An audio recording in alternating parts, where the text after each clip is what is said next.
Elliot Carter had just won the biggest case of his career. A brilliant African-American defense attorney, he had taken on a powerful corporate giant accused of poisoning a black neighborhood's water supply. Against all odds, he secured a historic settlement, bringing justice to thousands. The courtroom buzzed with murmurs of admiration as the judge banged the gavel. Elliot's victory was more than just legal, it was symbolic. It was a moment of triumph that had taken years to achieve, a defining victory for his community and a direct challenge to the powerful elite who had long evaded accountability. Walking out of the courthouse, he was met with reporters and flashing cameras. "Mr. Carter, how does it feel to take down a billion-dollar company?" one journalist asked. Elliot smiled. "It's not about taking anyone down, it's about lifting others up." The cameras clicked relentlessly, and his words spread quickly through the media. That night, his face appeared on television screens across the country. He was hailed as a hero, a man who had defied the odds to bring justice to those who had none. But the forces he had challenged were not done with him yet. In fact, they were just getting started. The next morning, Elliot woke up to the sound of pounding on his apartment door. Before he could react, the door burst open, and a dozen officers stormed in. Their weapons were drawn, their expressions cold and calculated. "Elliot Carter, you are under arrest for the murder of John Holloway," the lead detective announced. John Holloway, one of the executives from the company Elliot had just defeated in court. Handcuffed and shoved into the back of a police car, Elliot's mind raced. "This is a mistake," he kept repeating. But the evidence was damning. Security footage showed him entering Holloway's home the night before, and his fingerprints were found on the murder weapon. The problem? Elliot had never been there. The ride to the police station felt surreal.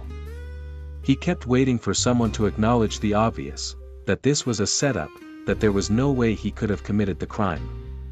But instead, he was booked, fingerprinted, and thrown into a holding cell. Outside, the media circus erupted. The same reporters who had praised him just hours ago were now broadcasting his downfall. From hero to villain, the headlines read.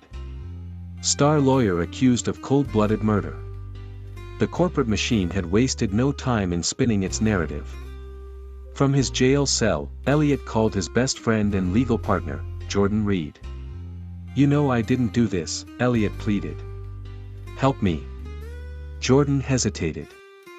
The silence on the other end of the line stretched for too long. "Elliot, the evidence is strong. The firm is distancing itself from you. I can't risk my career." Click. The call ended. Elliot stared at the receiver in disbelief. The man he trusted most had abandoned him. When his lawyer arrived, Elliot realized the game was rigged. The court had appointed an incompetent public defender, someone barely out of law school. It was clear they wanted him to lose. The media painted Elliot as a fallen hero, a lawyer who let his ego get the best of him. The prosecution claimed he killed Holloway in revenge. The defense attorney assigned to Elliot was incompetent, and it became clear, the system wasn't designed to protect him, it was designed to destroy him. But Elliot wasn't just any defendant. He was a lawyer. He knew the law better than anyone in that room. And he was determined to prove his innocence. Elliot requested access to the prosecution's full evidence file. As he combed through the documents, one detail stood out: the time of death didn't match the footage of him entering Holloway's house. The timestamp had been altered. Digging deeper, he found inconsistencies in the forensic report. The fingerprints on the murder weapon were too perfectly placed, as if they had been planted.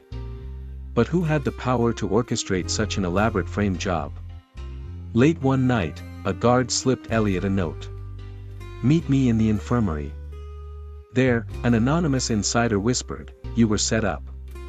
The company you sued has deep connections. They bought off the police, the DA, even your own firm. They needed to make an example out of you." Elliot's blood ran cold. This wasn't just about revenge. It was about silencing him, and sending a warning to anyone else who dared to challenge them. With renewed determination, Elliot filed a motion to represent himself. He subpoenaed the original security footage from an independent source. In front of the entire court, he played the unaltered video, showing a different man, roughly Elliot's height and build, wearing a mask and gloves, entering Holloway's house. Gasps filled the courtroom. The prosecutor's face turned pale. The judge demanded an investigation. Days later, a forensic analyst, bribed to fake Elliot's fingerprints, confessed under oath. The police chief resigned. The company's CEO fled the country. Elliot was exonerated, but the scars remained. The world now saw the corruption he had fought against, and his case sparked national outrage. Elliot walked out of prison a free man, but he wasn't the same. He had lost his firm, his reputation had been shattered, but his resolve had never been stronger. As he stood before a crowd of supporters outside the courthouse, he spoke with a steady voice. They wanted to silence me. But they only made me louder. The fight for justice is far from over. And this time, he wasn't just fighting in a courtroom. He was fighting for something bigger.